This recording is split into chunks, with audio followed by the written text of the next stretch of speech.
Hi friends, Molly's fun ഹോമിലേക്ക് എല്ലാവർക്കും സ്വാഗതം. ഇന്ന് നമുക്ക് കോൺ വെച്ചൊരു ഹെൽത്തി ഫുഡ് ചെയ്ത് നോക്കാം. അതിനുവേണ്ടി വേവിച്ച കോൺ, സബോള, തക്കാളി, ബട്ടർ, ക്യാരറ്റ്, പിന്നെ കുറച്ച് മയോണൈസ്. ചട്ടി ചൂടായ ശേഷം അതിലേക്ക് ബട്ടർ ഇട്ട് കോണൂടെ ഇട്ട് നല്ല മിക്സ് ചെയ്യണം. മിക്സ് ചെയ്ത കോൺ നമുക്കൊരു ബൗളിലോട്ട് മാറ്റാം.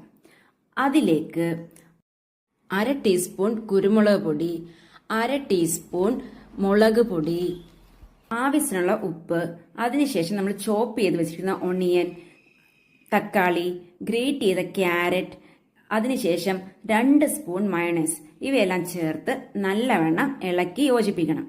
നമ്മുടെ ഹെൽത്തി ഫുഡ് ഇവിടെ റെഡിയായി. നമ്മുടെ വീട്ടിലുള്ള കുഞ്ഞു പിള്ളേർക്കും അമ്മമാർക്കും എല്ലാവർക്കും കഴിക്കാനുള്ള ഒരു ഹെൽത്തി ഫുഡ് ഇവിടെ റെഡിയായി. ഈ വീഡിയോ ഇഷ്ടമായ ലൈക്ക് ചെയ്യണം, ഷെയർ ചെയ്യണം, സബ്സ്ക്രൈബ് ചെയ്യാൻ മറക്കല്ലേ. താങ്ക്